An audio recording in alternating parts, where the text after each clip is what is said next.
Hello everyone, my name is Diego and today we are talking about the World War II monuments and their meaning. So let's begin. This first memorial represents the trench warfare that occurred during the Second World War. This trench warfare was one of the most common ways of combat, and basically, it had a lot of deaths. I mean, here we can actually see the fire and the craters from all the explosions, and you can see the different countries that fought in the war, like France and the UK.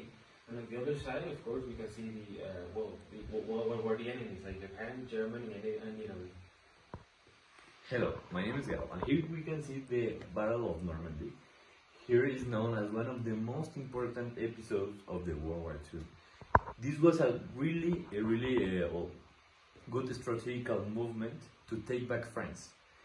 This war, is also known as the D-Day, and was one of the most bloodiest and brutal events of this war. So for this monument right here, we have a more symbolic topic. Here we see a cemetery with a church, and up in the sky, we can see a bomb falling on the church.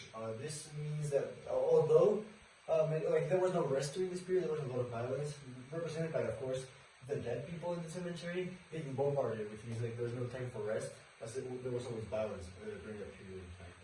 So now we have a monument here inspired by Atlas, and so we can see this white figure carrying the planet. This figure represents the many soldiers that died during this conflict, and the planet they're carrying is because they're carrying the future of the world. And that's the meaning of this one. So one of the many questions our team had was, how was Japan affected by World War II, specifically the Hiroshima bombings? Well, the nuclear bombs, or the first nuclear weapon was the atomic bomb. It was a really devastating weapon that caused hundreds of thousands of deaths in Japan and really affected the health and the social aspects of Japan overall, as well as it was a direct violation of human rights. So basically, Japan not only was affected in the health aspect, but also in the social and in the human rights aspect as well. Another one of the questions our team was assigned was regarding the New Deal and the Great Depression and how it influenced World War II and the human rights. The short version is that the New Deal and the Great Depression eventually caused World War. It caused the eventual decline of Nazi Germany and fascist Italy. So in one way, it heavily influenced World War II, and it helped with the resentment that both Nazi Germany and fascist Italy had towards the West and towards the whole world. During my critical review, I talk about the war, and specifically, I want to start with a phrase. The Germans encouraged him to develop the bomb, but the consequences of it will follow him for the rest of his life. That's how the creator of the atomic bomb felt about its invention.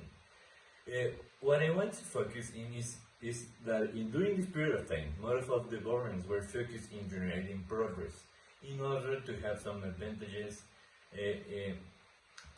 to win the war. So, we must analyze the cost of these new inventions, the development and the incredible progress that exists during this period of time, and how this progress changed our lives till today. Like, for example, the start of the atomic era, that its beginning was the atomic bomb, and from then to now, the development of the atomic energy that is really efficient and clean for our planet. Thank you.